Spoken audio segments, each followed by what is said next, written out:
Welcome to the squad. He's Icewater and Puma. Do us a favor, like, comment, subscribe to our page. We're going to be talking about college basketball, college football, the NBA, the NFL. What's on your mind, son? And then we're going to give you our last second shots. But college basketball, the game that did it for me last week was watching on Saturday, watching BYU and UConn. It gave you March Madness feel. DJ was a little cold and it shook up in the first half, but in the second half, he showed why he's a special player. Almost brought BYU back. BYU is ranked number 9. UConn is ranked number 3. And let's go through the rankings. Number 1, Purdue. Number 2, Houston. 3, UConn. 4, Arizona. 5, Duke. 6, Louisville. Michigan had a great game. Number 7, Illinois. Number 8, BYU, we mentioned before. Number 9, Florida, defending champions. They're at 3-1 and they're ranked number 10, followed by Alabama, Kentucky. Gonzaga stays undefeated. St. John's, number 14, Texas Tech. Iowa State, number 16, Michigan State, number 17, University of North Carolina, 18, UCLA, and Texas is number 20. What game stood out for you last week in college basketball? I think though probably the one game, and I need to really go back and look at the whole thing, is Houston defeating Auburn. Yeah. I think that was a real good game. We know what Auburn has as far as talent wise. We knew that the son is now the coach. My understanding, Houston had a bad shooting night, but regardless of the factor that they still stood strong and was able to win that game. And it's going to be like that. Sometimes your teams have good nights shooting, other nights they struggle. But the question is, can they win? And I want to see what the Auburn does with the new coach being the coach's son and whether or not he can keep them to that higher level. Right now, I think they're doing okay, but we will see what happens down the line. But yeah, that was probably the major things because I really want to see what I want to compare Houston last year to Houston this year. One of the things I've been noticing is that you have a number of teams who are playing very competitive schedules even before the holiday season comes along and the tournaments that happen there, which I really like. You mentioned last week about UConn playing a tough schedule and, Houston and Auburn, all these top teams playing each other. And I'm like, what better way to see where your team is, just playing these tough teams. And you had UConn who beat BYU by 2 points, 86-84. You had Houston, a 1-point victory over Auburn, number 22 Auburn. You had all these close games, but I don't like seeing games like you got St. John's beating William and Mary by 33 points, or Louisville beating another team by almost 30 points, or Kansas. They call them cupcake games. I know, Vital used to call them cupcake games. He probably still does. But I don't want to see those games where you're just blowing out teams. I know those teams want to play to see where they are, but it just kind of rubs me the wrong way now. You got enough teams in the country to play some competitive games to give folks, that March Madness feel. Because those games you just mentioned, Houston and Auburn, and then BYU and UConn, those are March Madness field games. Even the commentators were saying, man, are we in March or are we in November at this particular time? Your thoughts on that? Should they be playing more competitive games? I think if you really wanted your team to be battle tested and ready for the tournament, I would say yes. You need to have a couple games, even if you don't schedule those games regularly on the out of conference. The easiest way is just to go down to one of those holiday tournaments, like you do, or like down in one of the islands or somewhere in the Bahamas, and you're usually going to have maybe 3, 4 top 20 teams. So that way you're guaranteed to play some teams that are totally outside of your conference. And it gives you a different feel as to whether or not your team is ready. So yeah, I like that. One team I think is going to be pretty good in their conference, and I think they're doing okay now, is Southern Cal.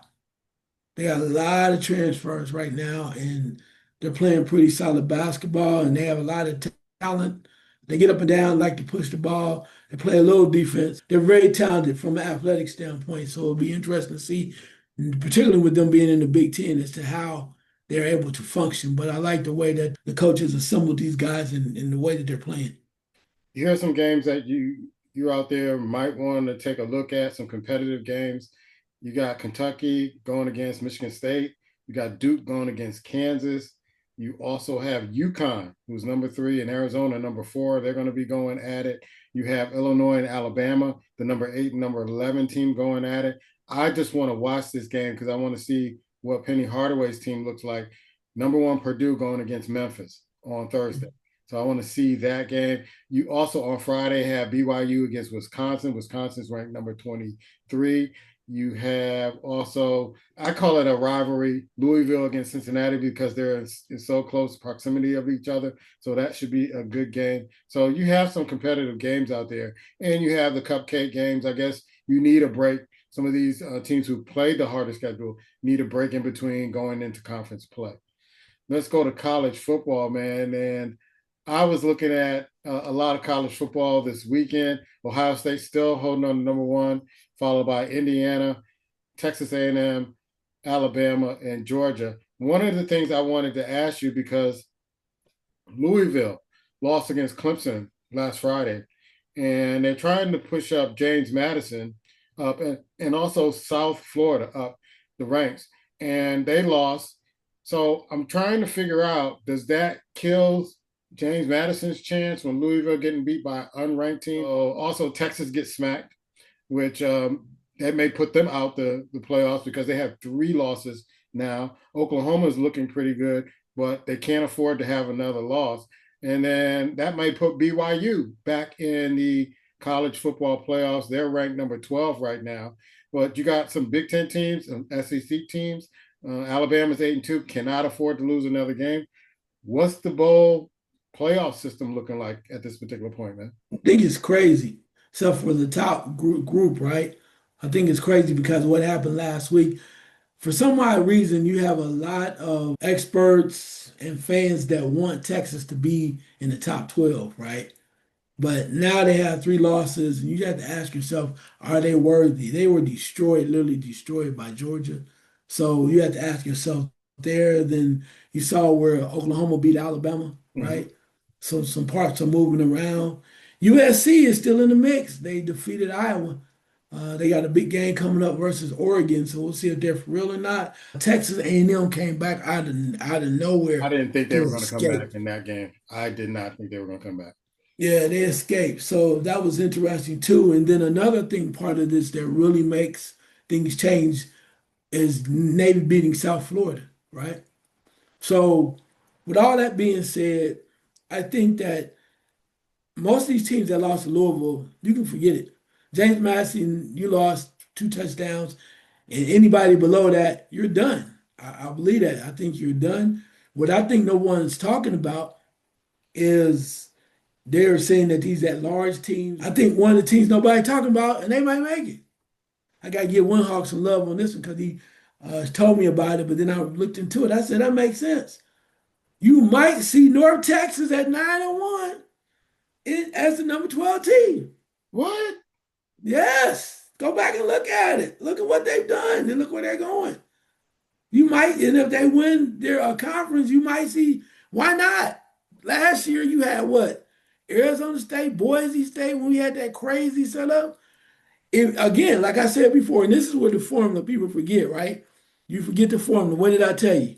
Four from the Big Ten, four from the SEC. That's eight. You got two other ones, and one is going to be Notre Dame. That's nine, right? We got three other ones. So depending on where you at, why not give North Texas a shot at the 12th slot? I mean, you want to throw Texas don't deserve to be there. I mean, granted, I know they love Texas, but how can you put a team that's lost three losses and overlook a North Texas team that's 9-1? I Yeah, mean, who has Texas beat to make you go, man, they got to get in? yeah, and they go against Arizona, which I don't think is going Yeah, to be an easy win for them if they win that game. So because yeah, they got really beat down in that yeah. game. And you look at the other two though. Like I told you before, Cincinnati, right? Cincinnati had opportunity. They keep losing to games that matter. So I guess my point is with some of these teams that may seem like they are better because they come from a bigger conference, sometimes you just gotta look at it for what it is. You're gonna have what's the 12th team? Why not North Texas? If they are that good, nobody else is stepping up. You got the same thing over and over. BYU, we don't know if they're gonna make it around, but yeah, Yeah. all these other teams. Yeah, BYU goes up against Cincinnati on Saturday, and we got some Yeah. big games that have a lot of implications to the playoffs. You have Oregon against USC. That's going to be a big game. Let's see if Syracuse can upset Notre Dame, because Syracuse came up and popped some teams this year that they weren't supposed to beat. So let's see if they can give Notre Dame all they can handle.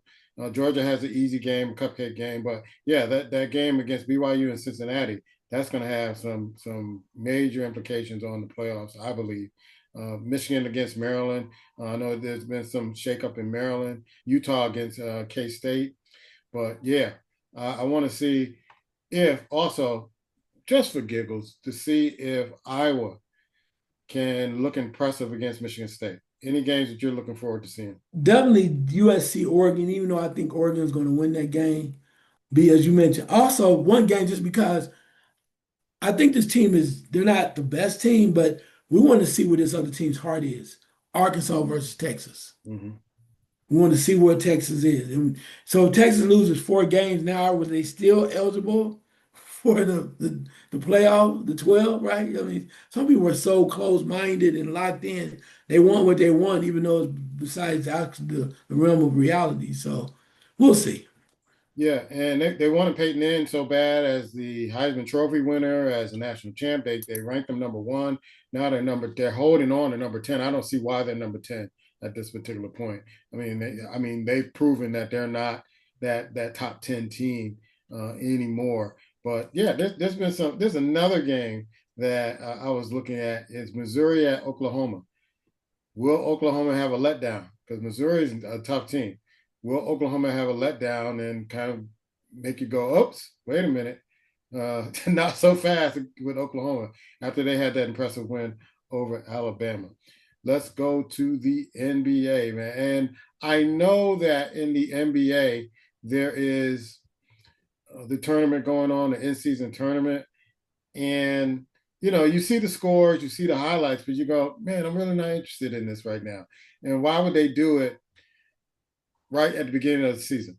I don't know when you can do it. Do you do it in mid-season during the All-Star break? I think that would be better off than trying to do it in the beginning of the season, because you got so many things going on in sports right now that it's like the NBA is getting lost in the shuffle. But what are some of the games or some of the teams that kind of gave you a second look, or you gave a second look to this week?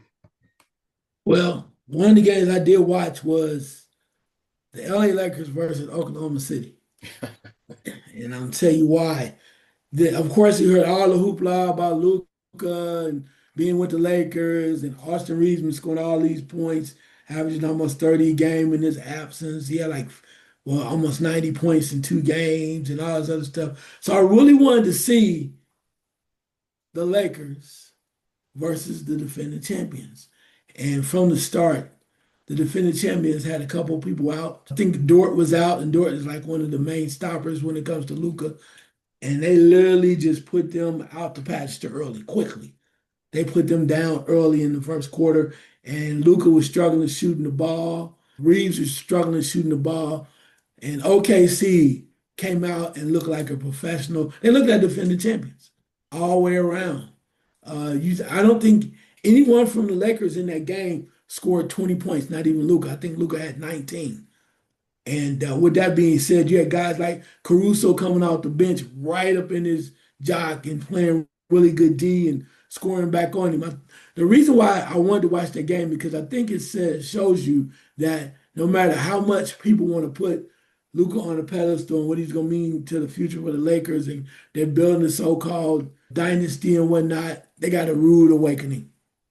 They're not ready. They still give up a lot of inside play as far as easy buckets going right down the lane, even with Aiton on the squad. And Luca still can't check anybody. He lost Yeah, 30 pounds. yeah, He lost 30 pounds. Now he can dunk 2 hands now, go to the rack, but still can't check anyone. I think they're going to struggle.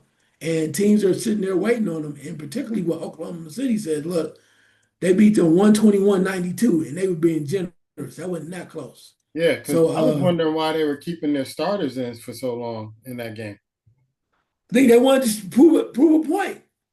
Are you talking about the Lakers or No, OKC. They kept their starters in, and it looked like they were like, hey, they're trying to prove a point. yeah, You trying to say how great Luke is? We are the defending champions. I put it up on them too. So I was like loving it because I'm sitting there going, every time you read the paper, somebody, well, he this, that, and that. And then they even mentioned that they were thinking about bringing LeBron James off the bench. I said, what? JJ Are y'all Redick. playing that one? JJ Redick mentioned that. I Yep. said, are y'all playing that well? Yeah. Well, you were up until you saw OKC, right? Now you know what's real. That's all I'm saying. So, I mean, I understand there are going to be some teams because Luka's very talented and they do have a decent cast. But I think when you get to the late playoffs, it will be the same thing. They're going to run into it, and you got to order LeBron. He doesn't really know his role. If he's not traded before the deadline, I think if Luka and that team does do something, because there's a lot of speculation about LeBron being traded. Really. Yeah, yeah, I saw that a couple places. Some of it just seemed like it's fool gold, but some of it would kind of make a little sense too. Hmm. Because if they believe they can get somebody else to come along with Luka, a lot of people buying all in on Luka. Now he might win a championship when they surround him with the right people. I'm not one of those people just yet. I think that he has a long way to learn about being a leader. I think he has to learn how to. He lost the weight, great, but dude, at some point you gotta play defense. Now the Lakers hit they covered Magic because they say Magic wasn't the greatest defender either. But when the Lakers were winning with Magic, their team overall always was one of the top teams defensively in the league. And they knew how to cover it for Magic. So, Exactly. yeah, Yeah, yeah, yeah. yeah. That's And we talked about it, a few weeks ago about when the Lakers' new owner took over. He came out and said, "Hey, enough is enough.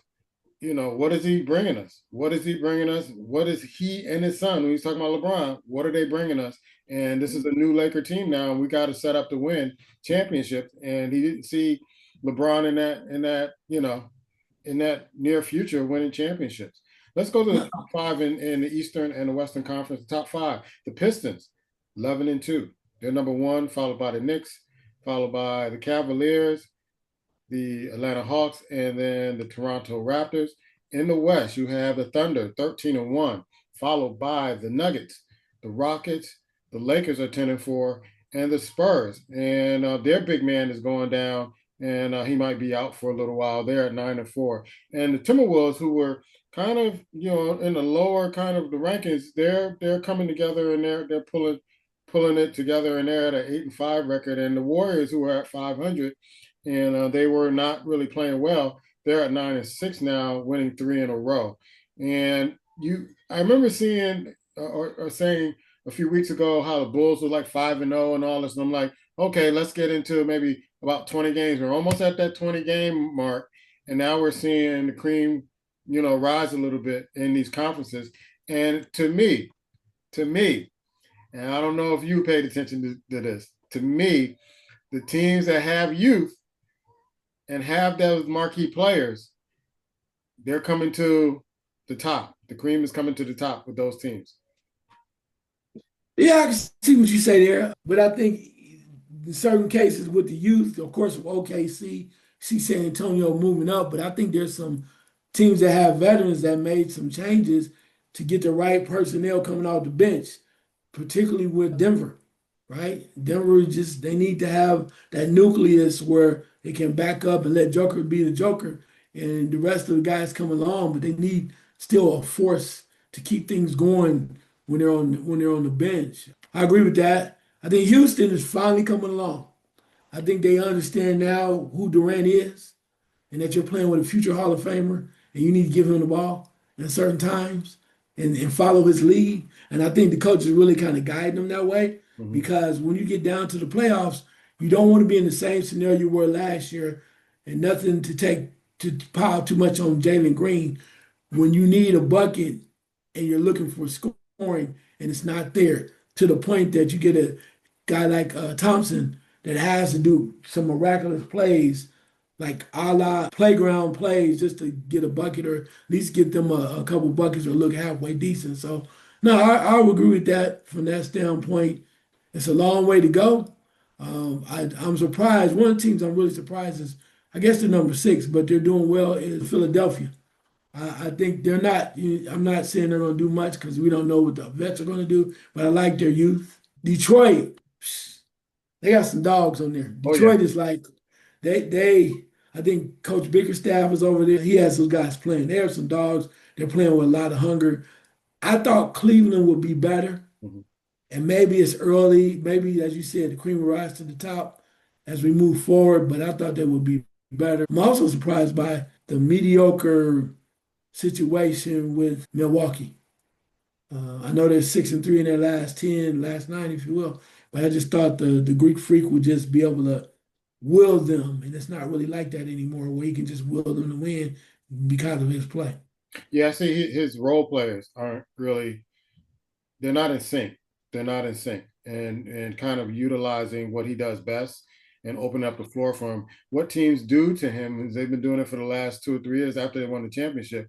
Is they just crowd the middle. It's like four of them just stand there, and he has to force his way through that front, and it doesn't always bode well.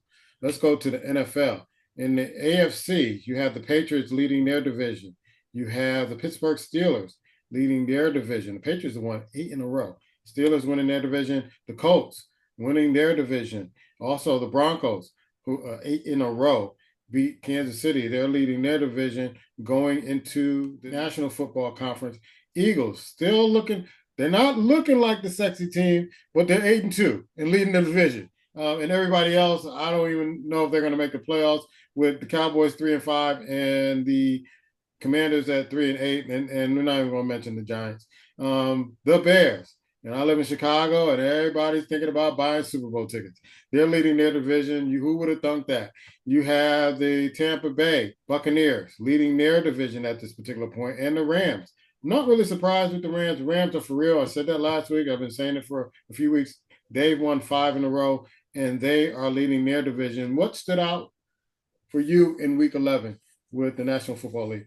Jacksonville win over the Chargers. That I'm just, oh man. was ugly. I am I'm just disgusted by the Chargers. And Yeah. I think you had mentioned before, and someone else mentioned that you got to give that quarterback time. Nah, bruh. 6 points? Yeah. 6 points? Pretty bad. Oh, 6 points, man. I mean, I don't know. And maybe, I mean, if it was a good game and they lost, I can understand that, but 6 points. The Denver win over Kansas City, I'm surprised by. I mean, I understand Denver's a good team and they have the ability when that defense steps up, they can play with anybody. But I was shocked because I thought near the end that Mahomes would find a way, but he wasn't able to. So looking at it from that standpoint, what I found also kind of crazy is the factor that despite injuries and them putting using duct tape and bubble gum to keep everybody moving along. I'm surprised that San Francisco's 7-4 still, Yeah. Yeah. and they're coming. Particularly if Brady comes back. Yeah, the fact that he's back now, they're coming and they're gonna find a way to get it done. And then Carolina sitting only a game behind in their division. I was like, man, is this a wrap or what? I thought it was over for them. So it is. There's some interesting things. Like you say, Jacksonville, who would have thought Jacksonville 6-4, right? Couple turns here and there, they could be 8-2, just like Indianapolis. It makes me wonder when the season's over and the playoffs start, will the teams, the usual suspects we call them, rise to the occasion and take out some of the teams that we're surprised that are there at this particular point? Because there's a difference between the regular season and then when it gets to the playoffs. It's like it's a whole new season, and teams now they're playing for the real money and the big ring. Yeah, 10 games in though, 11. Like you said, Tennessee's 1-9. But can those teams turn it on and off? Right? When you look at New England, New England's only up 1 game on Buffalo. Miami's horrible. It's either the teams that are really solid are winning or those that are not. And when you even go down with the Bengals before they lost, had a shot, right? They were like three, now they're 3-7, but for a minute they only had 6 games. They're only right behind Pittsburgh and behind Baltimore. Baltimore is 5-5. And we know that's because primarily because Jackson was out. It's still up in the air. I mean, I would ask that question from to you, is there one team right now or two that you go, yeah, those are teams that are really I know are gonna make a serious run at the Super Bowl right now. Me and my cousin, and you know him as the Django. We were talking yesterday about how we're not going to say the F word, but it seems like the NFL has marketed their league so masterfully to where teams you think that will never have a shot at winning, they seem to be shining, and then all of a sudden the merchandise starts coming off the racks. The tickets start selling. Oh, we got a chance. We're Super Bowl bound, and just when you think they're about to go, then the season kind of goes the way you thought it would go because he's looking at, I guess he's a Carolina Panther fan, and it's like, they're all excited about the Carolina Panthers at this time. I'm in Chicago. They're all excited about Chicago, and you got the talk radio is hot now. Everything's hot now. The news is the Bears, Bears, Bears. And everybody's kind of thinking, some people are kind of, being, hey, I want to wait until we get further in the season before I start talking Super Bowl. But other folks are just all in. It sounds like they get the NFL fandom kind of aroused to the point. And I know there's some teams like Cleveland and other teams that aren't going to go anywhere, but they get certain teams that have been bad for a little while excited, their fan base excited. You get excited about buying merch and all this other stuff, and then the bottom drops out of it. And I look at it as marketing. So almost everybody has a shot to win, and it keeps people involved in watching games. It keeps people excited in watching games and selling products and the commercials and all the other stuff. I want your thoughts on that. That's a hell of a conspiracy theory, man. My God. We're White L, so that we Yeah, specialize. I guess so. I was sitting there going like, wait a minute, you said the other couple other teams, okay. The Chicago thing I get, but Carolina? Have you watched I them? mean, you just mentioned their record, and I did, but I'm just saying realistically, I mean, you got to be real about this. And you live in Carolina. I get it. You're so desperate that you want to win, and they got a above 500 record. Yeah, but those that know a little football and been watching for years, how can you get excited about that? And maybe because I live in Ohio and nothing's going right now in either city. And I'm not mad, but I'm a realist. I'm not gonna go, oh man, yeah, I know when I'm looking at Carolina, I just know that they're about to make a run. What? They 6-5. What are you talking about? They about to make a run? Nah, I know why you're excited though, because they're only one game out of first place. Tampa Bay 6-4, and they beat up. Somebody got to win it. Somebody win the division. Atlanta's 3-7. New Orleans is 2-8. Somebody has to win. Might as well be you, but how can you get excited? If your team, let's say for instance, your team is up, it might be one of them years where your team is right below 500 or right at 500 and they're going to the playoffs. How can you be excited about that? The rest of the teams in that division means the rest of the teams in the division are horrible. Or maybe just because you've been to the playoffs in years or never been to the playoffs, that's a reason to be excited and wear your jersey another week? Come on, man. I mean, I understand what y'all saying about the conspiracy, but woo, y'all got me on that one. I mean, I'll have to maybe agree to disagree. If it was some other teams, maybe. Carolina? Dude. Yeah, there are And I'm people not who a are hater excited. because I have none. There are people who are excited. I mean, because you never thought Carolina would even be in this position at this particular point. Who would have thought that Chicago would have been in this position at this particular point? And if you're Tampa Bay, nobody thought Tampa Bay was going to be in this position at this particular point. New England, nobody Okay. thought that. But let's be real. All the teams you named, it's almost by default. I'm serious. Yeah, What you just said. I yeah. just told you. Tampa Bay is nobody wants it. Look at that division: Carolina, Right. Atlanta, New Orleans. But the So average you fans don't think about that. They don't think about other teams not winning. Our team is winning. Our team is okay? in first place. That's great. Buffalo. I mean, I can see maybe New England and Buffalo, right? But other than that, the Jets 2-8, Miami's 4-7. Both of those coaches now. I hope Glenn's not out, but Miami's coach is probably gone. Cincinnati, Baltimore 5-5, I said that earlier, one game out of first place. It's bad football. It is real bad football. Tennessee won one game. Denver is playing well. They won, only lost two games. But again, Philadelphia, hell, they could lose all the rest of their games and still win the division. Pretty much, yeah. So yeah, so I'm like, I get it. If that's your team and you happy that you won game over 500 and you in second place, Carolina. Anyway, congratulations. All right. Are you serious? I Oh want to add God. another question, and I didn't want to do what's on your mind, son. I didn't want to take that away from you, but Fields gets benched again, and this is his third team. And do you see him going anywhere else, or even his pro career, even going any further at this particular point? Because at some point, I used to think that he's not getting a fair shot and fair deal, but at some point, it has to be him. I think that he is to blame of some of it, but he's been on three, not two, really two horrible situations. One with Chicago, and I think Chicago fans are starting to see that. They saw it earlier, and that's why you had to change coaches, right? Before you had to bring in Caleb Williams, and now they're starting to get a little decent because that quarterback has time to show who he really is and has some decent weapons. But they had to make a change because they were horrible, and Fields was just running for his life, making plays. He went to Pittsburgh, did a decent job. He just didn't never get the opportunity because they fell in love with Russell Wilson. You saw what happened, and they just dumped him. They never gave him another shot. He goes to the Jets. The Jets spent some money, brought in a new coach, thought it was going to work.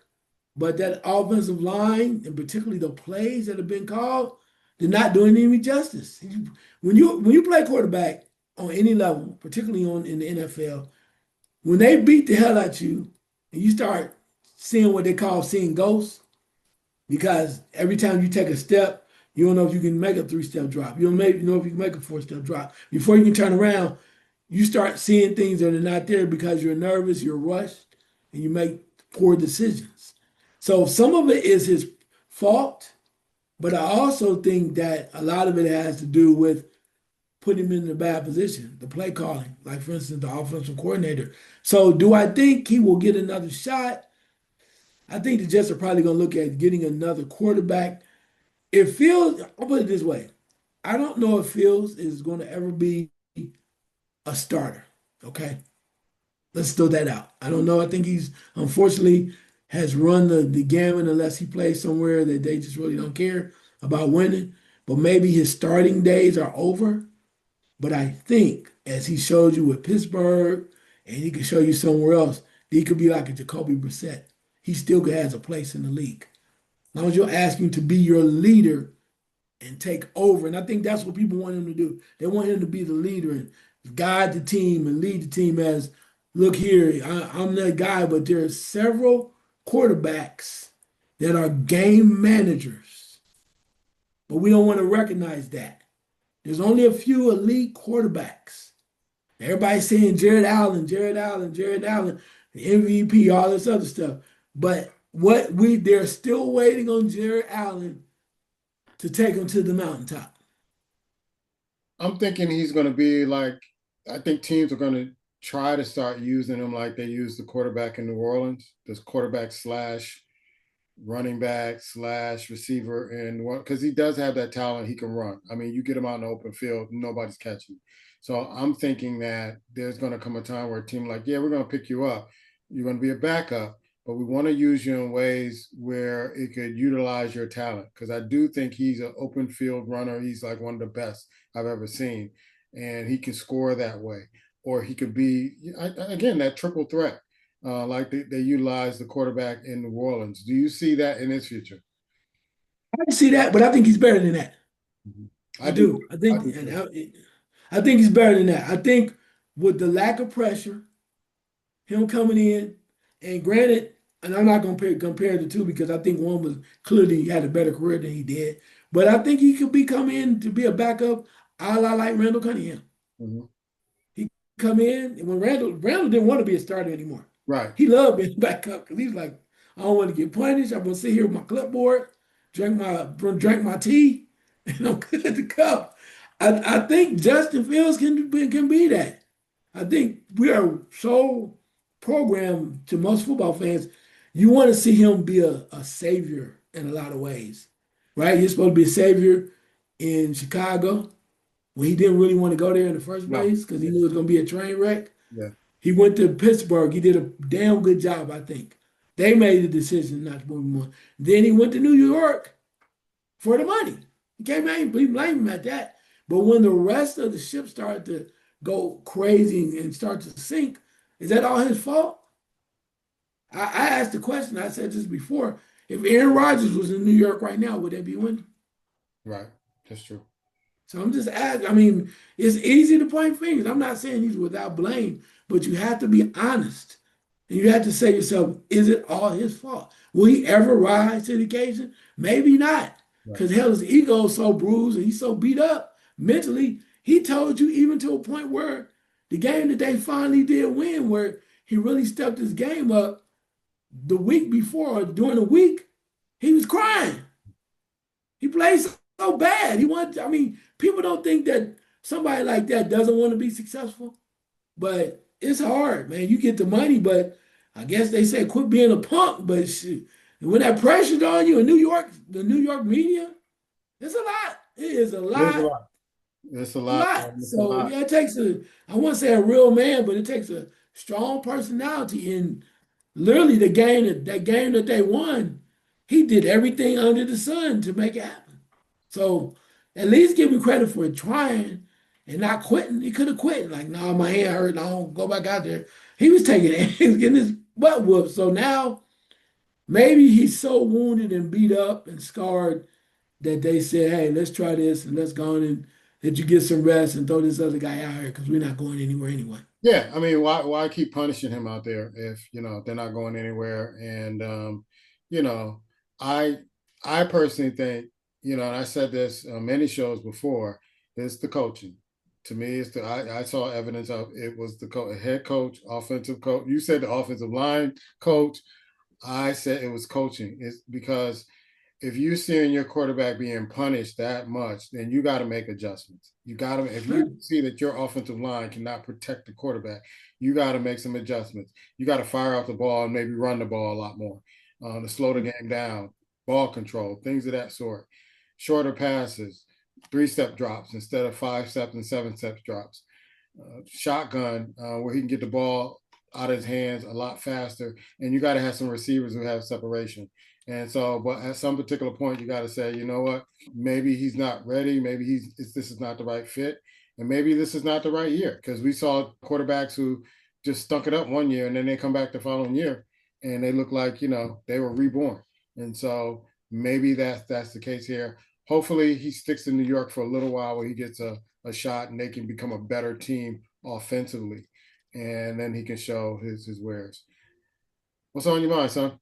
Watching basketball the other day, and what I really learned is one particular group I was watching, and I saw them play like a top-notch team, and they started out real well, and by the time you got to the second quarter, they kind of just got blown out, and it's like, why is it this program and so many other programs they get talent, they receive talent, they bring in coaches that are supposed to be really solid, and they do pretty good. They make a nice run, but then they are never able to get over the top. Not saying there's only one team that can win the championship, right?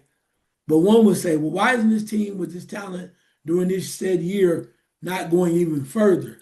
Then I start to look at the coaches. I guess what's on my mind is I now, when I look back at it from football, all kind of other sports, I think there are some coaches that get in the way of their players because the coaches don't believe that they can win. I mean, particularly, I think the situation where you look at Ohio State, Michigan, in certain areas in the past where the coaches didn't believe they could win or they were fearful, whatever, and it affected their players. And I think we need to continue to look at these things. Like I know, like I said, watching the game yesterday, one of the players ends up transferring from said school, and they left because got frustrated with not going any further. And you're like, well, damn, I've been here 3 years. I'm gonna spend my last year the same way. And the evidence that I saw the other day, they were right. It's like, if you want to play big time basketball, football, whatever, and you want to play on that level in the upper echelon, you got to choose a program and a coach that might get you there. And when I saw that, I just started thinking like, how often does this happen? How often do we go around the mulberry bush from the standpoint of some coaches are just maybe not on that level, and players that are on that level, maybe all Americans or all conference, are like, damn, I'm doing this again. Who's the fool then? I'm gonna spend my last year with you. Well, we know what you're gonna do. We know what you're not. You're not gonna get over the hump. So I can stay here and everybody be happy because I'm from here, or I can get the hell out of here. At least try a different way. All right. Let's go to our last second shot. I'll go first. I have two, actually. Golden State, it's time. It's really time. You got to let Draymond Green go. You got to let him go. Get something that you can, salvage that position. You got to let him go. I mean, he's hurting you more than he's helping you. You got to let him go. And NBA commissioner, please, you might as well start the season in December. Just start it in December. It's too long. The season's too long. Start in December when the holiday season is about to crank up. I wouldn't even say after Thanksgiving, right in mid-December, and then you can promote the Christmas games and all the other stuff and get it rolling then, because that's when we're really watching the NBA around Christmas when everybody's at home and they need to be entertained. But those are my two last second shots. It's time for Draymond to go. It's time. It's time. I mean, it's way past due. And you might as well start the season, cut it maybe 10, 15 games, start the season in December. Your last second shot. Yeah, I had a couple things on my mind, but I'm going to stick with this one because I think it makes a lot of sense from my perspective now. Apparently, on the horizon is going to be an announcement that Virginia Tech is going to hire James Franklin as their coach, or he's already done it or made an agreement. So I thought about that and I looked at it, and we know about the record. Was it 1-17 against top-notch teams over the years, top-ranked teams? Then I thought about him being 12 years at Penn State. Then I also looked back at it and said, well, wait a minute. From 2022 to 2024, James Franklin did win 10 games, like 3 straight years at Penn State. And I thought to myself, what is important to Virginia Tech? What's going to be important? And granted, it may not be to a level people will say, well, why would you hire him if he can't beat the best teams? It means you're going to be limited as far as you can go. But on the other hand, what I came up with, which is the prediction that I think is going to make most sense, is this. Some teams or some football programs struggle throughout. And over the years, everybody wants to be in the playoffs now. We want to be in the top 12. But if you can't make the playoffs and you've been struggling to just be bowl eligible, or the most you ever won was 8 games, and James Franklin can take you to 10, like he did when he's at Vanderbilt.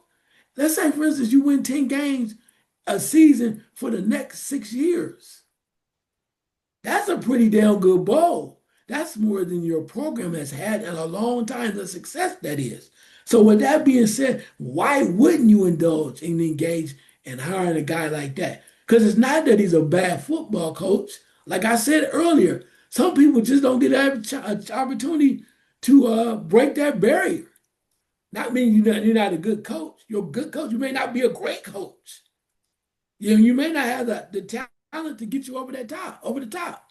So kudos to Virginia Tech for getting a guy that wants to be a good football coach. He's pretty decent when it comes to, players really like him. And also he's going to help your team win. And again, 10 wins is not a bad thing. It's not a bad thing. So if that's all they need and then some, and maybe one year they get lucky and they win more and it's their time to go to the playoffs, James Franklin, the man, no longer under pressure of fighting in the Big Ten. I mean, you still are going to a decent conference, but if the ceiling or the expectations is 8 to 10 wins, could not have had a better hire. I totally agree. I totally agree. When I saw this, it brought a smile to my face because I agree that this is a spot for him at this particular time. And he can prove something there. He can really prove something there that, hey, you guys, really doubted me in Penn State. Look what I'm doing with Virginia Tech and the ACC. So that's our show. We'll catch you next time. Peace.